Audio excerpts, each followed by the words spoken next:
तो हेलो दोस्तों, आपका स्वागत करता हूं आपके अपने यूट्यूब चैनल यूट्यूबर भैया जी पे। ऑडियो बुक आपने सुना नहीं तो अब सुनोगे, तब तक अपने हाथ में हेडफोन पकड़ लो। और बात रही ये फ्रेडी की, तो फ्रेडी खुद अपनी कहानी बताएगा अपने जुबान से। सब्सक्राइब करना मत भूलना यूट्यूबर भैया जी को। मैं फ्रेडी, मैं और दया अपने काम करने के लिए हमेशा तुरंत उपलब्ध रहते थे। मुझे भूतों से बहुत ज़्यादा डर लगता था, पर मैं क्या करता, सीआईडी का काम ही कुछ ऐसा था। मैं और दया एक दिन एक ऐसे केस के सिलसिले में एक ऐसे जगह पे फंस चुके थे जहाँ पे उसे तो डर नहीं, पर मेरा दिल उस घटना को देख करके दहल चुका था। मैं करता भी क्या, मुझे दया के साथ जाना ही पड़ा था। इसलिए मैंने दया को बोला कि दया तू और अभी जी चला जा, मुझे और कोई काम है। पर दया ने बोला तुझे पता है कि तू भूतों से डरता है, इसलिए तू वहाँ पे नहीं जाना चाहता। वो कौन सी जगह थी? मैं और दया गाड़ी पे बैठे और वहाँ से निकल पड़े थे। जब मुझे अभी भी याद है कि लगभग 2 घंटे के सफ़र के बाद हम लोग एक ऐसे जंगलों की ओर जा रहे थे जिस जंगल में मुझे कोई भी आदमी दिख नहीं रहा था। मैंने उसे पूछा था ये कौन सा जंगल है? वो हंस रहा था। बस उसे पता था कि मुझे भूतों से डर लगता है, और ये बात पूरे सीआईडी ऑफिस वाले को भी पता थी। जब हम वहाँ पे पहुँचे तो मैंने देखा एक ऐसी बड़ी सी खंडर जगह पड़ी हुई थी जिस जगह पे एक परिंदा तक नहीं उड़ रहा था। मैंने तो डर के मैं गाड़ी से बाहर उतरना ही नहीं चाहता था, पर दया कहता था कि तुम एक सीआईडी ऑफिसर हो, तुम्हें डरना शोभा नहीं देता। तब तक मुझे गुस्सा आया। मैंने बोला हाँ मैं सीआईडी ऑफिसर हूँ, क्यों ना मैं भी अब उस बंगले के अंदर जाऊँ। और मैं निकल पड़ा, मैं और दया अब उस बंगले के अंदर जाने, क्योंकि बंगले के बाहर से ही एक लाश का सिलसिला हमारे यहाँ पे एक केस आया था। वहाँ पे बगल गांव वाले लोगों ने ही बताया था कि इस बंगले में कई रोज़ों से चीखने चिल्लाने की आवाज़ आ रही है। गांव वालों ने पहले ही बोला था इस बंगले में भूत रहता है, ये तो हमें पता है, पर चीखने चिल्लाने की आवाज़ कभी यहाँ से नहीं आती थी। पर यह पहली बार था जब वहाँ से चीखने चिल्लाने की आवाज़ आ रही थी। जब दया और मैं वहाँ पे जाते हैं तो पूरा दरवाज़ा उस बंगले का बहुत ज़ोर से लगा हुआ था। दया ने उसे खोलने की भी प्रयास किया, पर नहीं खुला। हमारे पास एक ही रास्ता था कि हम पीछे से खिड़कियों के माध्यम से हम उस बंगले में कूद जाएं। हम खिड़की एक अच्छा ढूंढने लगे जहाँ से हम जा सकते थे, पर पता लगता है कि बंगले में खिड़की ही नहीं थी। अब हमें दरवाजे को तोड़ना या फिर हमें छत पर से जाना पड़ता। तभी दया ने देखा कि बंगले के किनारे एक पेड़ गिरा हुआ था।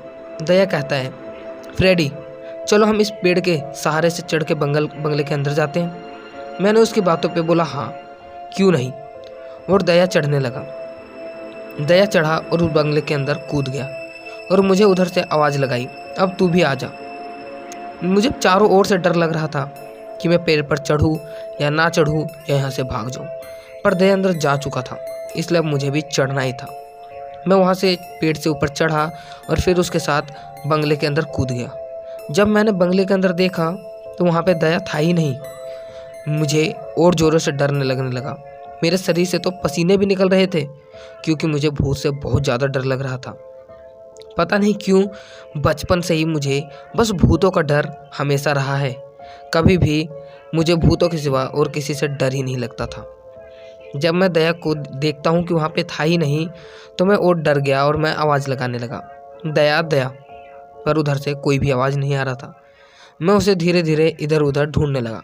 तभी उधर से आवाज़ आता है ढूंढ कहाँ रहे हो, मैं इस कमरे में हूँ। मैं दौड़ के जाता हूँ तो वहाँ पे दया था। वहाँ पे उस ज़माने में भी पेपर हुआ करते थे। मुझे अभी पता लगा था कि उस ज़माने में भी पेपर का नामो निशान था। वहाँ पे कई प्रकार के पेपर और कॉपी किताब रखे हुए थे। हो सकता है ये राजा का पुस्तकों का रूम हो। मैं देखने लगा कि वहाँ पे क्या क्या है। तभी मैं देखता हूँ कि टेबल के ऊपर एक पेपर रखा हुआ था। पेपर पूरी सफ़ेद थी। उस पेपर में एक पेन का इंक भी नहीं लगा था। और तभी उसके सिवा हम और रूम में देखने लगते हैं। तभी दया उस रूम से चला जाता है, लेकिन जब मेरा नज़र उस पेपर पे जाता है तो पता लगता है कि उस पेपर को किसी ने अपने खून पे उस पेपर में लगाया होगा। किसी ने अपने हाथ को काट करके उस पेपर में अपने खून को भिगोया है। मैं उसे देख करके दया को आवाज़ लगाने लगता हूँ। दया दौड़ा हुआ आता है और कहता है, बता फ्रेडी क्या हुआ। मैं उसे बताता हूँ, ये देखो। मैंने जब पेपर पे फूंक मारी तो वहाँ पे पता लगता है कि किसी के हाथों का निशान इस पेपर पे छपा हुआ है। पर यह खून इतना पुराना था कि इसे जो शाहरुख साहब हैं वो भी पता नहीं लगा सकते थे ये किसका खून है। हम उस पेपर को प्लास्टिक में करके हम उसे ले करके जाने लगते हैं। उसके सिवा हम उस पूरे बंगले को ही देख रहे थे कि इस बंगले में और क्या क्या है। तभी आगे जाके देखते हैं तो वहाँ पे एक पुराना गाड़ी रखा हुआ था जो हो सकता है राजा का होगा। उस ज़माने में भी ये गाड़ियों की कीमत बहुत थी। उस ज़माने में उस गाड़ी का हो सकता है लगभग करोड़ों में दाम हो सकता है, पर अभी उसकी वैल्यू कुछ नहीं थी। पुराना था, एंटिक था और वहीं पे फंसा हुआ था। मैं उसको कहता हूँ, यार ये क्या गाड़ी है। पर अभी दया कहता है, गाड़ी तो सही पर अब ये खटारा हो चुका है।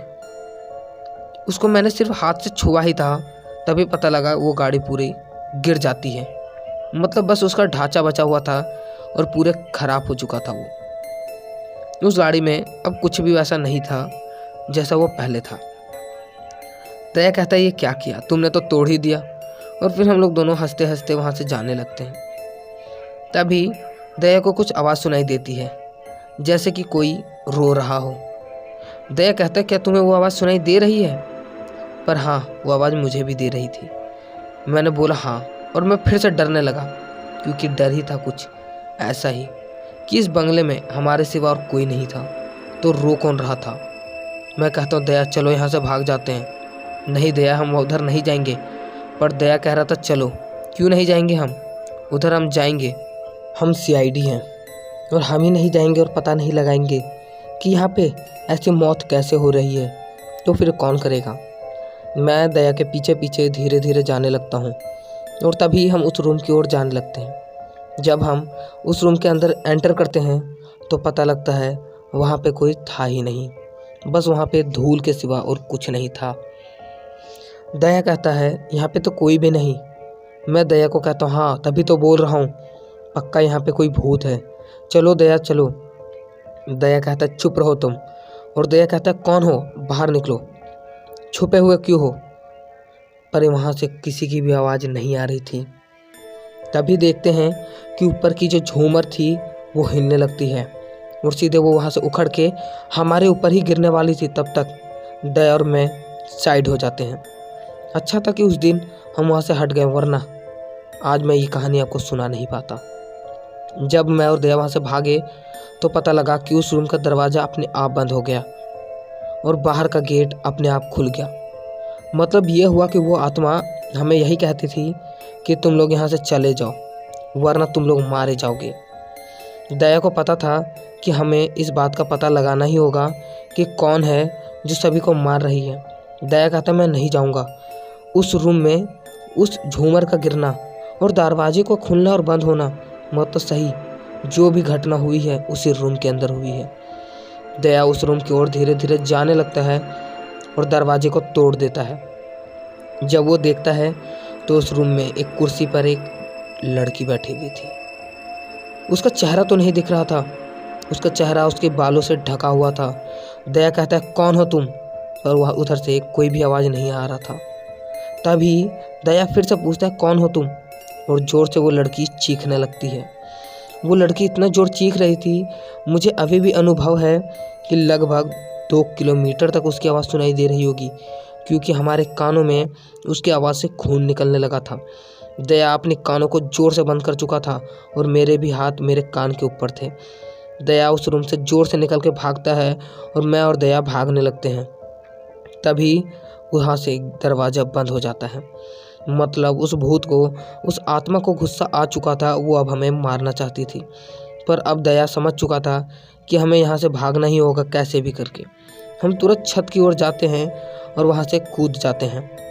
हम तो बंगले से निकल चुके थे, पर क्या वो आत्मा हमें छोड़ती।